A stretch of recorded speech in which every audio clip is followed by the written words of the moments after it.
Ladies and gentlemen, boys and girls, welcome to the latest edition of the Jayden Bryce Show, the show where we talk about the latest, hottest topics in the world of sports. It is currently October 27th, 2025, and thank you all for joining me this evening. I'm going to be giving my reaction to yesterday's slate in the NFL. We're going to be talking about some Packers and Steelers, the Sunday night action we had last night. Of course, we're going to talk about my Dallas Cowboys stinking up the joint against the Denver Broncos. We're going to talk about the Philadelphia Eagles and the Giants, about Cam Scatterboo's injury and things of that nature. And then we're going to close it out about a team that I've been telling you I've wanted to talk about for a very long time. And they are the Indianapolis Colts.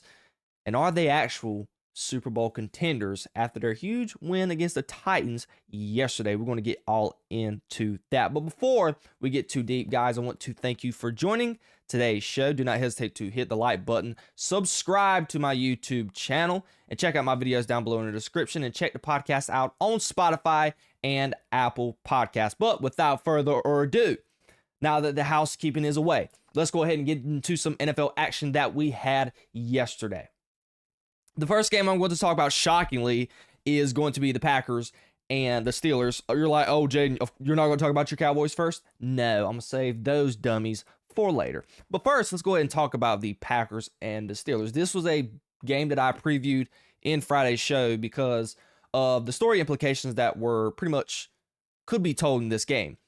Can Jordan Love and the Packers and their offense, I said, can they get a efficient game, just a complete game between the offense and the defense together? Aaron Rodgers and company and the offense, how are they going to fare against that defense? And the biggest takeaway from this game for me personally, and y'all see it down there in my graphic, how high is the Packers' ceiling? And I can say this after watching this game. This is what peak Green Bay Packers look like. If you want an idea of the Green Bay Packers that everyone was harping about in the beginning of the season this year, that was the team that was on display last night. That is the Super Bowl winning Packers that everybody was talking about after the first couple of games of the year. Jordan Love and the offense were firing on all cylinders, and the defense was getting after the quarterback. Jordan Love was essentially just super fantastic yesterday. He was consistent throwing the football, he was efficient, and he was on time. His mechanics were great. There was no fading away in the pocket, making any unerrant throws. My dumb rump is right now forgetting to pull up the statistics for each of these games, so I'm about to do that right quick while I talk to you guys. But still, I thought this game was single-handedly the best game that Jordan Love has played in a long time. If we can get to Jordan Love's stats, which I'm going to give to you right here, Jordan Love was 29 for 37, 360 yards, 10 yards a pass, 3 touchdowns, 0 interceptions, had a quarterback rating of 87, and I don't know why I did, and a passer rating of 134.2. At some point during the game, he tied Brett Favre's record of having 20 straight completions. Like, Jordan Love was good last night. And this was something that I was saying the whole time about the reason why Jordan Love is single-handedly going to be the component on if the Packers are going to get to the Super Bowl or not. Because I think the roster is great. I think they have a fantastic receiving core, which is super unappreciated. They have big names, but they don't have any big names, but they can get open when they need to. Josh Jacobs is an absolute dog. But it all goes down to offensively, will Jordan Love show up? We know that Jordan Love can have a stinker. He is liable to have a stinker every once in a while. And then we've seen it throughout, his first 2 years of his career. Jordan Love will have one half of the season where he's just mediocre. And then in the other half of the season, he plays like the $50 million quarterback like he was paid. Jordan Love is pretty much, it's not a Josh Allen type roller coaster where it's game by game. Either he's amazing, then he sucks, then he's amazing, then he sucks. Then he might have 2 amazing games in a row, and then he will go suck. But with Jordan Love, it's like for 8 games he's here, and the other 8 he's up there. For the first 7 games of the season so far, They've played 6, if I remember correct. No, this was their 7th game because they had a bye week, and this was week 8. So this was their 7th game. We're going towards the second quarter of Jordan Love. So can he turn it up a notch? Can he turn into the super efficient quarterback that we know he can be? Because again, Jordan Love is going to be single-handedly going to be the reason why the Packers either don't go to the Super Bowl or go to the Super Bowl, because they have the roster. And we can talk about the roster here. The Packers receiving core is super unappreciated. Christian Watkins was back yesterday, and for some reason, Matthew Golden was their number 1 overall pick. Well, sorry, he was their first round pick, and it seems like they have not been able to get him going. But when Christian Watson in his first game back post ACL from last year, he's already getting a lot of volume first game out of the gate. Romeo Doubs is actually pretty good. He is super underappreciated. He gets open. Jayden Reed is currently still hurt. He's going to be back later on in the season. And Tucker Kraft on National Tight Ends Day just made his presence known. Like, he was balling yesterday. He was a 3rd round draft pick, if I remember correctly. He was a 2nd or 3rd round draft pick. And he has emerged as a top 5 tight end in the NFL. So the Packers have weapons everywhere. And defensively yesterday, they were able to get a pass rush with just 4 people. I still don't love their secondary. But when you are the Green Bay Packers and you are able to get home with 4 pass rushers, that means you can just drop 7 in coverage. And that is a bad recipe for the offensive team and the Packers opposing team. Because yesterday, Micah Parsons and Rashad Gary were running roughshod in the backfield of the Pittsburgh Steelers. They were dominating the O-line, and they were able to get pressure with just 4. Micah Parsons, he just looks elite. Every time I watch him, I just get a little depressed and a little sad, and I'm kind of like, dang, should the Dallas Cowboys actually should have kept him? I don't know, but it seems like every time I watch Micah Parsons week in, week out, he's making a play. I think he had roughly 2 sacks last week, and in this game, I think he had 2 sacks as well, if I remember correctly, in the stat book. No, it seems like he only had just that 1 sack. But I promise you, he's just jumping off of my screen every time he plays. And of course, the running game with Josh Jacobs. The Packers are a good team. Now, they're in a conference, and they're in a division that is pretty stacked. We still got Detroit.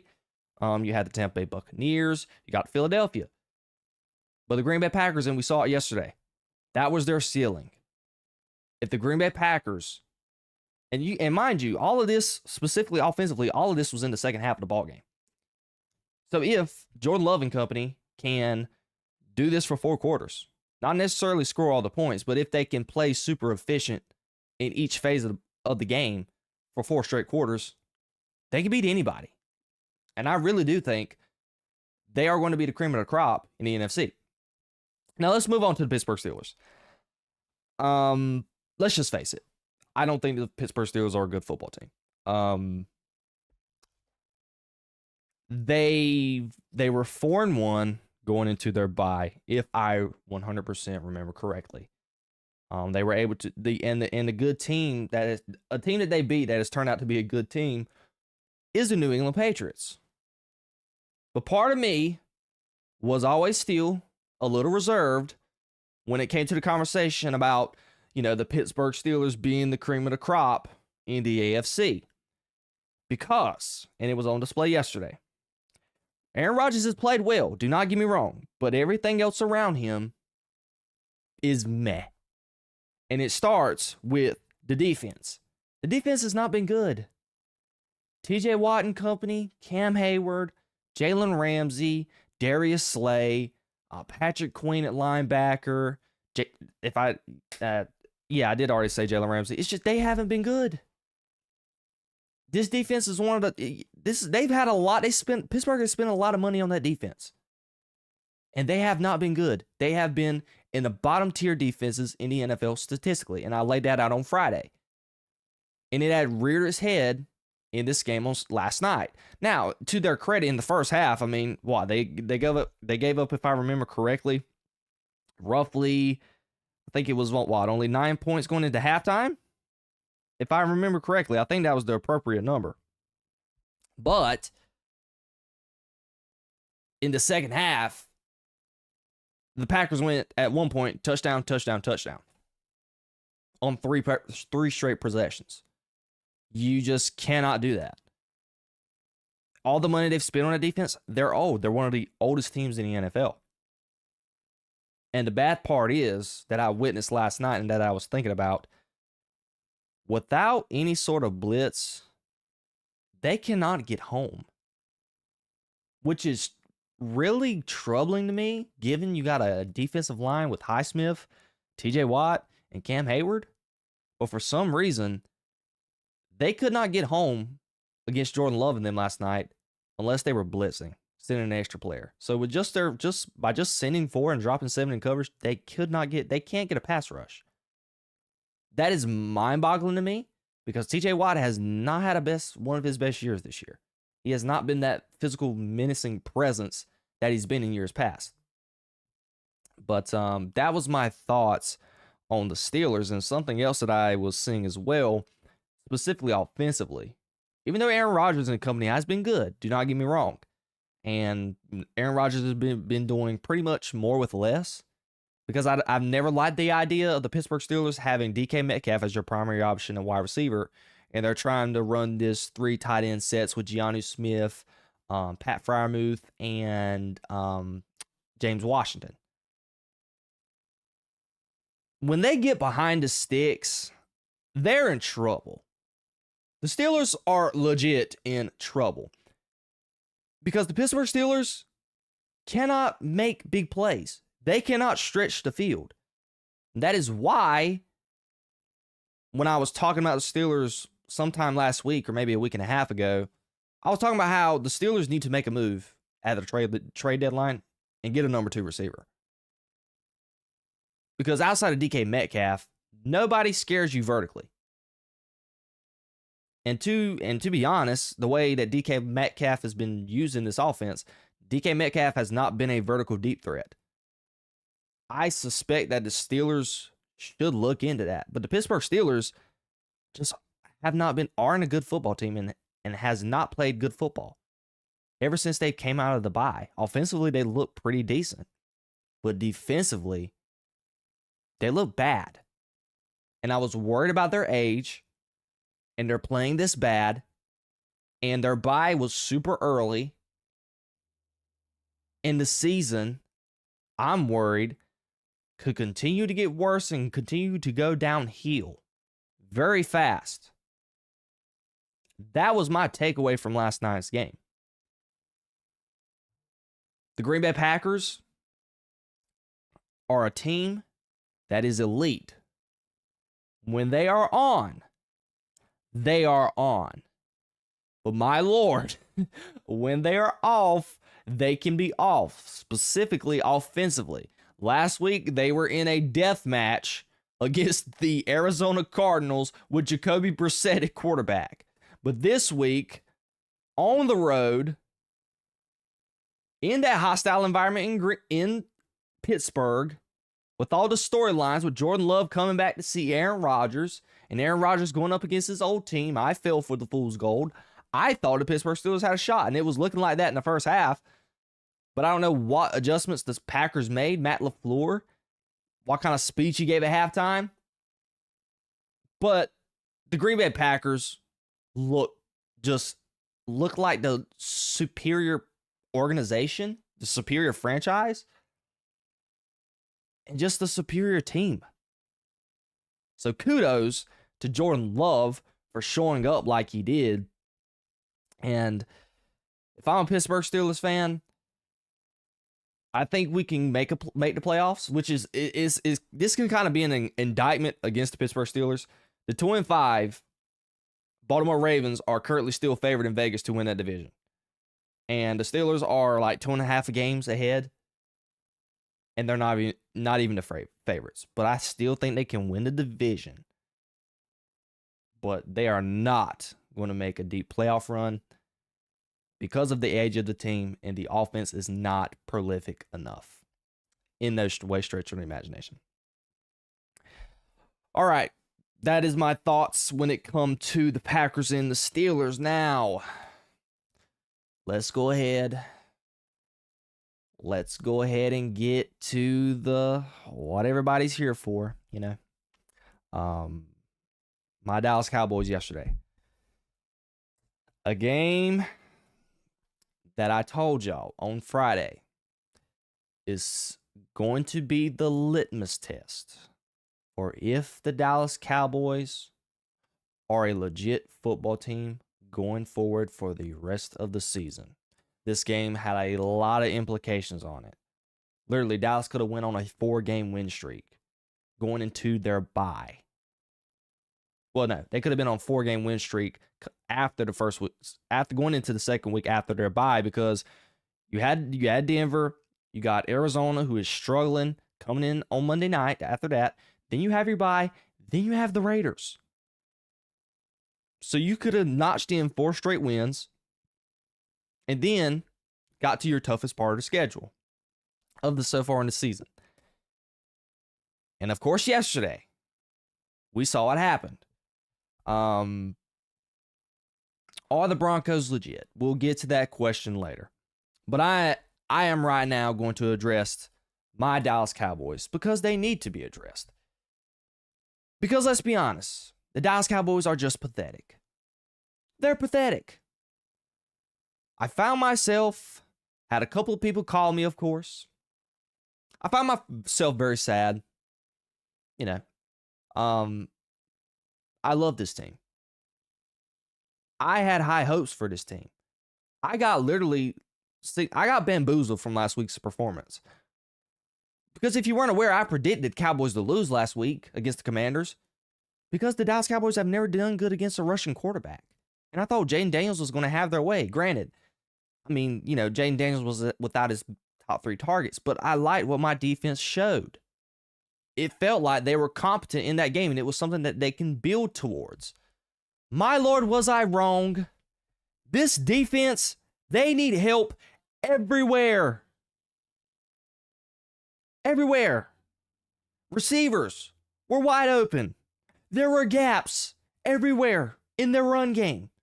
There were back-breaking penalties that led to first downs that would have got them off of the field because we know the Dallas Cowboys cannot get off of the field on 3rd down. Bo Nix was in cruise control. There were questions going into the game about Bo Nix's deep ball. He's not thrown a great deep ball all year. My Lord, the chance he gets to play against the Dallas Cowboys, it's like Bo Nix just knew how to throw a deep ball all of a sudden. I don't care about the injuries in the secondary. I know Wanye Thomas was out, Malik Hooker was out, Donovan Wilson was out. And also they put Trayvon Diggs on IR, which I meant to talk about earlier last week, but I never got around to it. But I don't care. Even if those 4 guys were in the lineup, they were going to get cooked anyways. This defense was just bad. Statistically, Bo Nix and company did whatever they wanted to do. If I want to give you some stats, I'm going to give them to you right now. Let me go to team stats. I'm not worried about nothing else. The Denver Broncos had 426 total yards of offense. They ran less plays than the Cowboys. They averaged 7.5 yards per play. They rushed for 180 yards. They were 4 for 5 in the red zone. And they only threw 1 interception. They possessed the ball for less time. They had 15 passing first downs, 8 rushing first downs, 2 first downs from penalties, and they were 5 for 8 on 3rd down. What do you want me to do? What do you want me to say? If you watched the game, y'all were able to see all those gaps in the run game. You saw bodies getting flew away everywhere. They're not a good defense. Nothing can save it.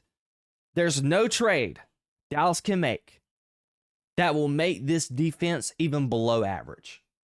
They need something everywhere. They need a corner. They need to redo the whole safety the safety room. Heck, they probably even just need to redo the whole defensive back room. I don't even know why I said cornerback and safety. They just need to redo the whole defensive back room. You have no linebackers. They can't cover. They can't fill in their gaps. Don't even get me started about the defensive line. Pass rush, again, non-existent at all. Bad gap integrity when it comes to the run game. It's just all around bad. And guess what? There's probably people out there this morning, clowns, might I add, that are out here trying to blame this game on the offense. I've seen it already in Cowboys media and in the media today in general, all around. Oh, Brian Schottenheimer should have went for it on fourth down here, this and this and that. Can we get to the big picture here? What more do you want Brian Schottenheimer to do? The offense and Dak Prescott, they weren't great yesterday at all. But guess what? They weren't great to their standard of football. If you want me to be honest, if you're just looking at that Cowboys offensive performance yesterday from just an average NFL team lens, they were pretty decent. But to the Cowboys standards, because they are arguably the best offense in the NFL, they didn't have a good day. But if that was any other team, such as maybe like the Kansas City Chiefs, maybe even the Green Bay Packers, the game that the offense played yesterday, they could have had a chance to win the game. But guess what? The Cowboys, just because the offense didn't have success here in little stints here or there, they found themselves down 3 scores. And the game was over, and Joe Milton was in at quarterback in the fourth quarter. We cannot put this on Dak Prescott and Brian Schottenheimer in the offense. Yes, would I have loved Brian Schottenheimer to go for it on certain fourth down scenarios? Yes, I do. But at some point, we got to be honest. Dak Prescott is out there having to play hero ball. And that is what caused him to make the daunting mistakes that he made yesterday. If we just look at the statistics for the Cowboys, Dak Prescott was not his best game. It was the worst game he had all year. He was 19 for 31, 188 yards, 2 picks, a passer rating of 51, a quarterback rating of 65. I mean, they ran the ball decent. Javonte Williams only had 41 yards rushing. He averaged 3.2 yards a carry. Jaydon Blue had 3.6 yards a carry. To the Broncos' credit, they shut down CeeDee Lamb and George Pickens without Pat Surtain for 60% of the game. But Dak and company was forced to press. And that is not a recipe for success when it pertains to the Dallas Cowboys and for Dak Prescott. I can harp about this for longer, but let's just go ahead and get to the Broncos side of things. I will save the Dallas Cowboys for another day. And let's finally answer the question at hand.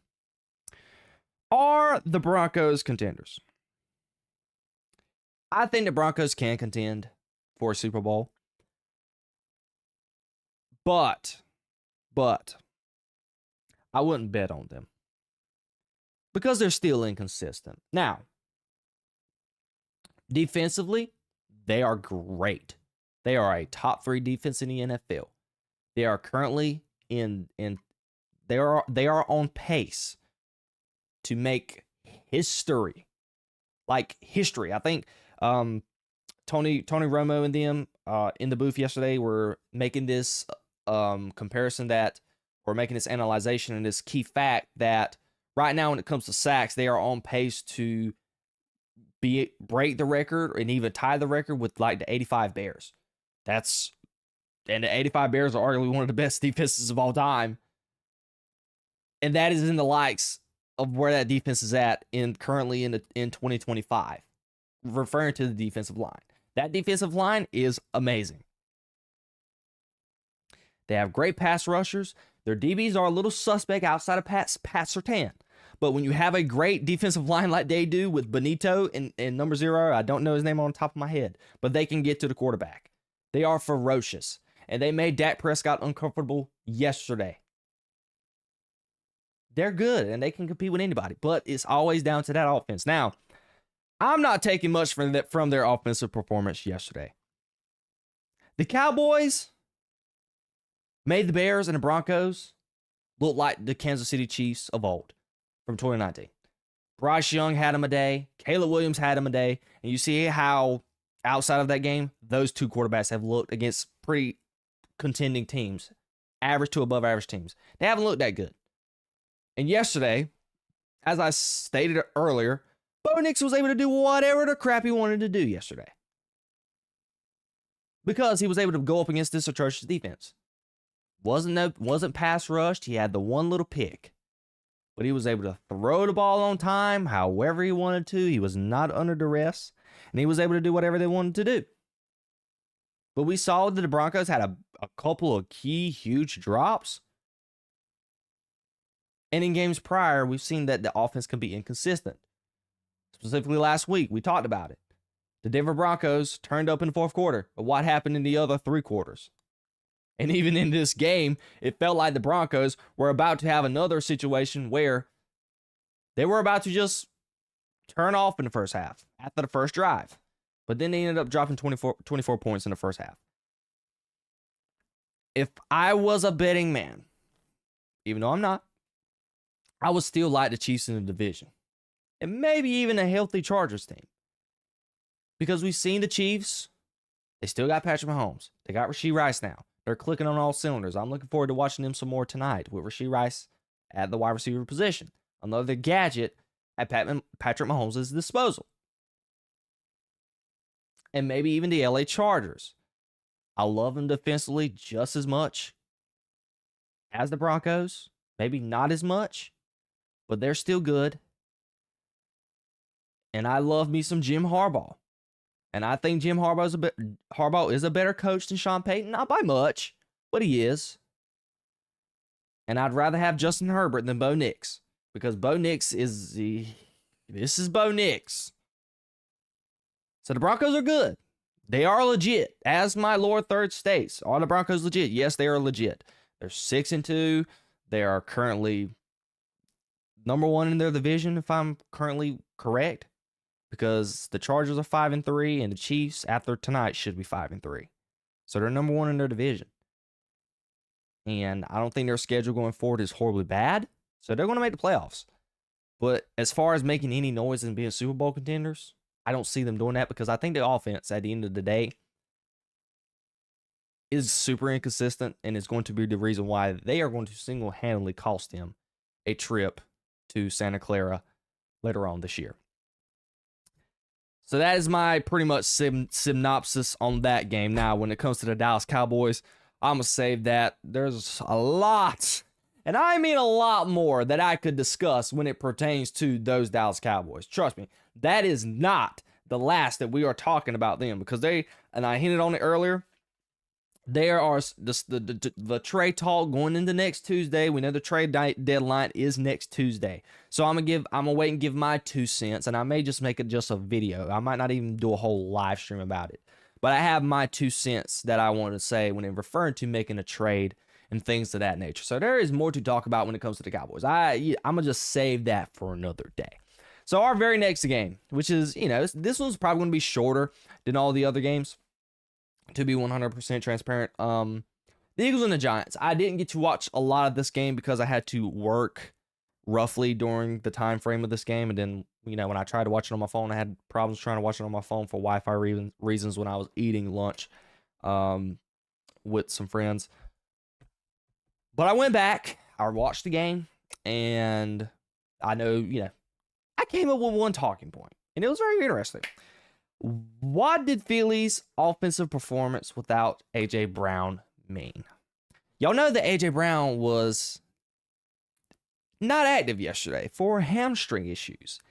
And they look pretty good on offense. Now, we will save that, but let me get to some Giants talk just real fast. The Giants cannot have anything nice. They just can't. What I'm referring to is Cam Scatterbo's injury. I watched it live when it happened. Well, I weren't watching it live. Actually, I just walked into the house good. I was helping my dad fix a light in our kitchen, and I had the game on in the background so I could still hear. And I heard Cam Scatterbo's name getting, talked about a lot in the broadcast. And I was like, okay, why are they talking about Scatterbo so much? Because I know he had scored a touchdown earlier previously. But then, I was hearing some about getting rolled up on and potentially, getting the air cast and getting carted off the field. And I was like, my Lord. And then I went back and looked at the replay and I was like, this can't be real. The Cam Scatterbo injury is just superbly backbreaking, because I discussed it a couple of weeks ago when they had the game against the Philadelphia Eagles. And I was talking about how Jackson Dart and Cam Scatterbo has just single-handedly brung relevance to the New York Giants. Those two guys have made the Giants watchable. They've brung them star power. And they've brung the Giants hope for the future. Now, in a span of roughly 4 weeks, the Giants have lost Malik Neighbors and they've lost Cam Scatterbo. I feel absolutely terrible for Brian Daboll, because Brian Daboll is essentially coaching for his job, and he is on the hot seat this season, even though I don't think he deserves it. Because if you look at the unit at his disposal, how can you properly judge Brian Daboll? You don't have your future All-Pro, I feel like he could have been, Malik Neighbors, and a guy in Cam Scatterbo who so far looks like nothing resemblant of a 4th-round pick. He looks like he should have been a 1st-round pick. Now he's hurting out for the rest of the year. How do you judge your head coach properly on that, when he's got his quarterback in Jackson Dart playing super efficient and playing pretty well, and Jackson Dart yesterday played pretty well? The score may not resemble that, but go back and watch the game. I thought Jackson Dart played pretty well and pretty decent. And ultimately, hopefully not, but I wouldn't be surprised, Brian Daboll might lose his job. Now, he might be losing it for external reasons when it comes to his game management and decision-making and things of that nature. But in the grand scheme of things, I don't think Brian Daboll relatively is going to deserve possibly being fired. Defensively yesterday, it wasn't their best day. I mean, they were able to get to the quarterback. They were able to get to Jalen Hurts. They didn't really cover that well. But their biggest, discrepancy yesterday was their run game.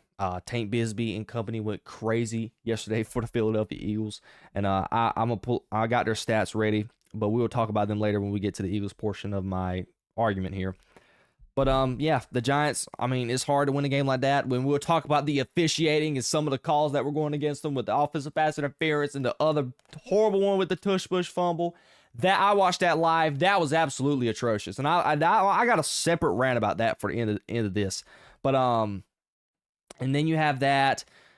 So it's kind of like, dude, the Giants, bless their hearts, they were able to actually put up a fight at some point. For some point, they got absolutely screwed with officiating yesterday in some aspects. And given the Cam Scatterbo injury on top of that, it was just a rough day for the Giants altogether. And you're on the road just to even pour more salt on the wound. So I can't absolutely kill the Giants for their performance that they had yesterday. They didn't look horribly bad. They didn't look great. But Jesus, when you put into perspective all the stuff that they had to go up against yesterday, who else could have won that type of game? Let's just be totally honest. Maybe the Chiefs, and led by Andy Reid. But if you put all those factors into any other team, who the heck is crawling out of that hole? Everything went wrong for the Giants yesterday at Lincoln Financial Field at 1 o'clock Eastern time. It was just rough. Absolutely rough on all cylinders. In all facets in the way you want to think about it. Now that we put that away, let's go ahead and address this question. The Philadelphia Eagles. What did Philly's offensive performance without A.J. Brown mean? I'm surprised how the Eagles were able to play a full, efficient game of offense without A.J. Brown. That's pretty appalling. In my opinion, I thought that was pretty interesting when I was watching this game. Because the Philadelphia Eagles were able to run the ball pretty well. And that is something that I was extremely shocked they were able to do. Because a couple of weeks ago when they did face the Giants were able to hang on to Saquon Barkley and keep him in check pretty well. Yesterday, Saquon Barkley ran for 150 yards. He averaged 10 yards a carry. His longest run was 65, but still, even if you factor that away, still super efficient. Tank Bigsby, he ran for 100 yards. And this was a guy that everybody in Philly was probably about to, strangle Howie Roseman for, and Jeffrey Lurie. Like, dude, why did we just trade for a guy this season that is currently, right now as we speak, not getting in the game? He's getting no reps. So what was the point of making the trade? Well, Howie Roseman he pleaded his case yesterday why he made the trade, because Tank Bigsby was doing his thing as well. And on the receiving end of things, hey, not a lot of people caught a lot of balls. Guess what? Jalen Hurts was able to be efficient. He threw the ball 20 times for 178 yards, threw for 4 touchdowns. And guess what? They were able to score 38 points. And that was all without A.J. Brown. They ran the ball well. They were able to run pass option, which is something that, Jalen Hurts and company was running a couple of years ago when they made their first Super Bowl run. And that is what made their offense super hard to guard. And on top of that, they were super efficient. Now, when addressing the question, what did their offensive performance mean about A.J. Brown? And, we're going to throw out the idea of ultimately trading A.J. Brown. That is a big topic so far right now in the NFL. Diana Rossini has reported it a lot. She actually reported it over the weekend on Saturday again and Sunday, yesterday. And I don't think, and this is not nothing, this is not a crazy day. I wholeheartedly do not think it is in the best interest for the Eagles to trade A.J. Brown. Because after watching this game, why is it not hard to just apply Sunday's game plan with A.J. Brown on the roster? This may be easier said than done. This may point to, the stuff going on with A.J. Brown behind the scenes in the locker room. He had another cryptic Instagram post last week after their win.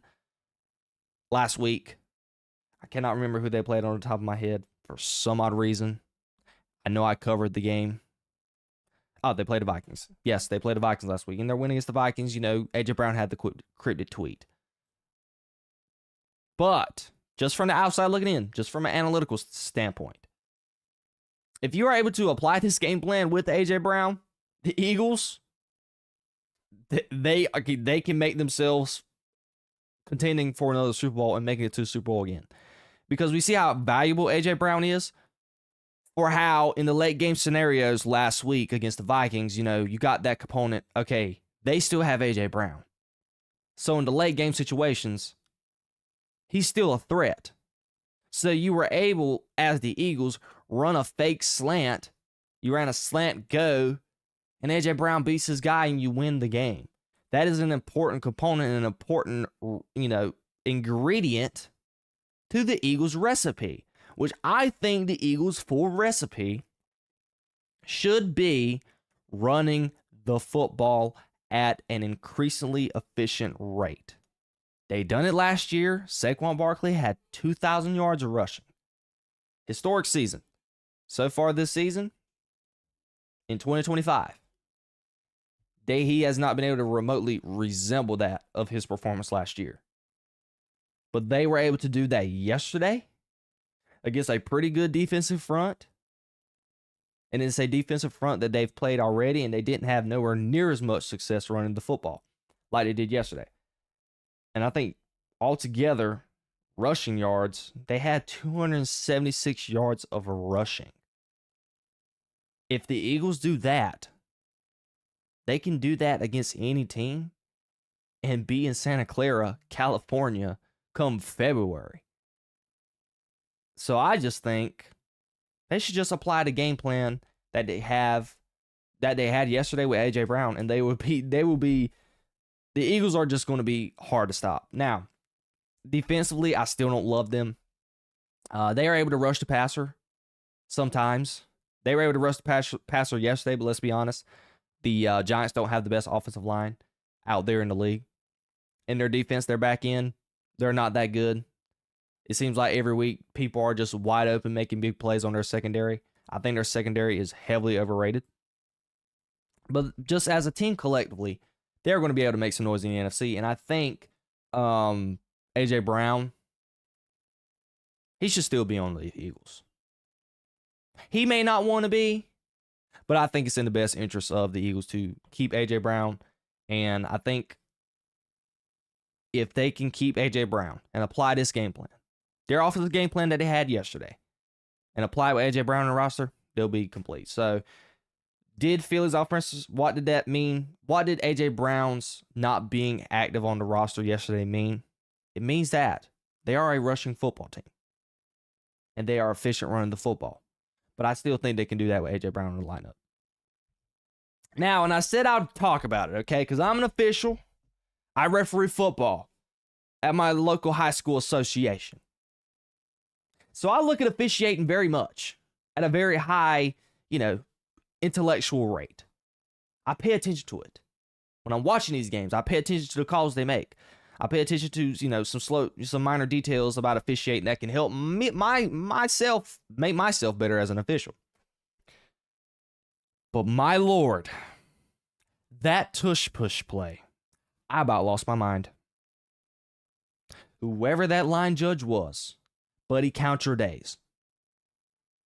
Whoever is the executive over officiating in the NFL, whoever their president is, that guy should be suspended a game.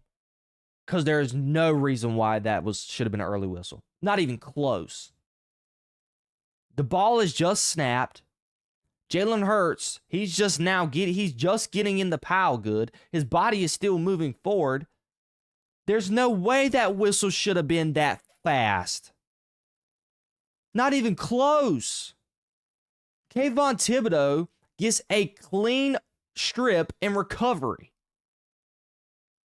And for some reason, that's negated because the official blew his whistle early. Now, the officials blew up a lot of plays yesterday. There was the play before that with the field goal where there was an inadvertent whistle and, the Eagles kicked the ball and Nick Sirianni, that whole bit, that happened as well. But this was huge.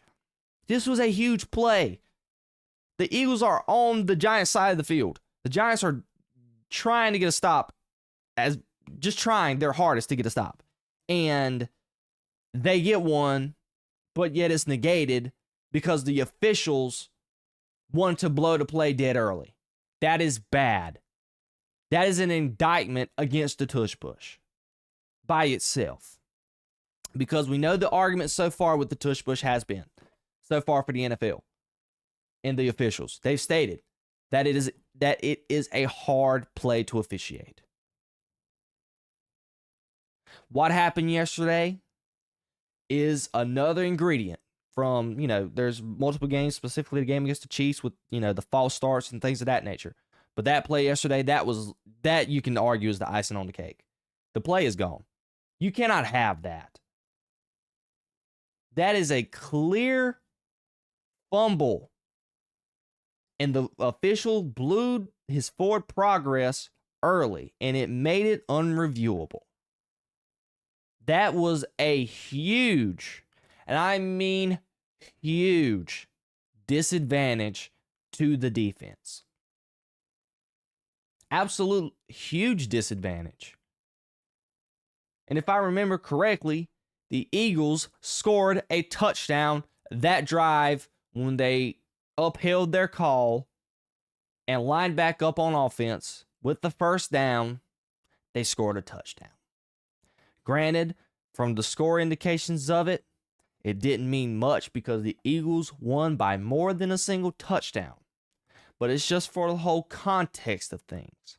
Because who knows if the Eagles would have scored as many points? We don't know the type of impact that single turnover could have made on the outcome of the game. Obviously, numerically, it doesn't make a difference. But momentum and things of that nature, that is a huge component in sports. So screwing up a call like that is huge. And that is why the tush push should, and I would not be shocked after the season when they had the meetings, will be gone. And let's move on to the next call with the offensive pass interference against Darius Slayton on Quinyon Mitchell. If you review the play really well, Quinyon Mitchell was the one who was pretty much holding Slayton's hand. Slayton had to push his hand away to catch the ball, and guess what? That's what the official called for offensive pass interference. Quinyon Mitchell is a DB who is known to be pretty handsy. He likes to hand check a lot. So in the scouting report, as an official, whoever was the back judge, the deep back judge, should have known that, and I'm sure he did know that. So you cannot make that call. 2 back-breaking calls against the Giants. It's inexcusable. Inexcusable. There's no excuses for the bad officiating in that game yesterday. All around bad. Those were 2 huge calls. And I'm never one of those I don't like to critique officials much. I know how hard the job is. I do it at the high school level. I can only imagine how it is. I don't even need to imagine. I know it is 10 times to 100 times harder in college and professional leagues. I 100% know that. That's the reason why I do not want to critique officiating so much and be so critiquish about it. But when I watched what happened yesterday, that is textbook. That's elementary stuff that we learn at the smallest level. Forward progress, slow on the whistle. That official was too fast on his whistle with the tush push. And that call, with the implications of the game, big play, offensive pass interference, we just cannot have it. So that's my little rant about the officiating in the game yesterday against the Eagles and the Giants. I could have sat single-handedly and talked about that play for hours because the officiating was so bad in that game. And that play, that offensive pass interference was just huge. That was just a huge call. So now, we are reaching the last topic of today's show, and I want to talk about some Indianapolis Colts. The Indianapolis Colts are a team who has pretty much flew up under the radar, for me personally. I'm sure not only me, but a lot of people were not high on this team going into the season because we know who they had at quarterback. But after yesterday, I was like, man, you know what? We are finally going to talk about some Colts. Are the Colts legit Super Bowl contenders? The answer to that is yes, ladies and gentlemen. I'm here to call it. I was in the lines with Nick Wright. Okay.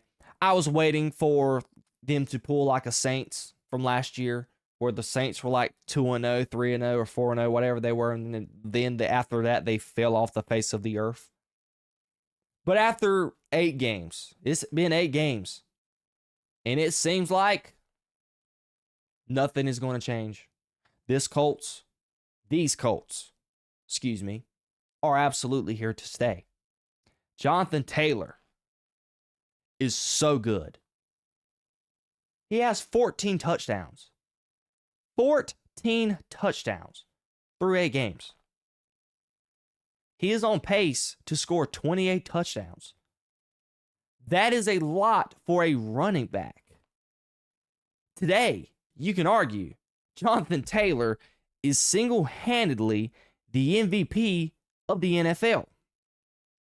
I'm not only saying that, everyone and many people in the media are saying that. Jonathan Taylor, so far this season, is first in carries, he's first in yards, he's first in touchdowns, and he's averaging 6 yards a carry. And when I watched the game yesterday, and I'm watching some of the runs that he's pulling off, getting the ball out of the backfield, I'm like, wow.